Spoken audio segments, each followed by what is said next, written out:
Hi, good morning, everyone. Welcome back to the series of All About English. Don't look a gift horse in the mouth அப்படின்னு சொல்லுவாங்க. இது என்னன்னா தமிழ்ல தானம் கொடுத்த மாட்டை பல்ல பிடிச்சி பார்க்காத அப்படின்னு சொல்லுவாங்கல்ல. அதுதான் don't look a gift horse in the mouth. என்னன்னா it's a cautionary proverb that means you should not criticize a gift even if you don't like it.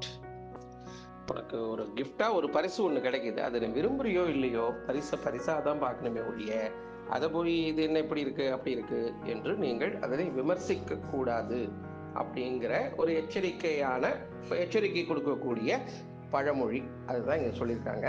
The phrase is based on the idea that it would be rude to examine a gift horse teeth. இது ரொம்ப கொடூரமான விஷயம், மட்டமான விஷயம். எது இந்த அந்த கிஃப்டா கிடைச்ச ஹார்ஸ குதிரைய நீங்க பல்ல பிடிச்சி பார்க்கறதுங்கிறது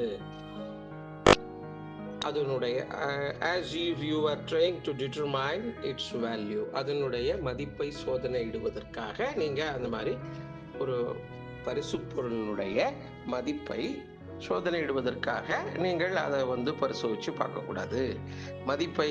மதிப்பீடுவதற்காக அந்த மாதிரிலாம் செய்யக்கூடாது. மதிப்பே போடக்கூடாது. Gift is a gift. அதுதான் தானம் கொடுத்த மாட்டை பல்ல பிடிச்சி பார்க்காத. அதுதான் தமிழ்ல இந்த இங்கிலீஷ் ஃப்ரேஸினுடைய நிகரன். தமிழ்ல என்ன இங்கிலீஷ் ஃப்ரேஸ் அப்படின்னா, don't look a gift horse in the mouth.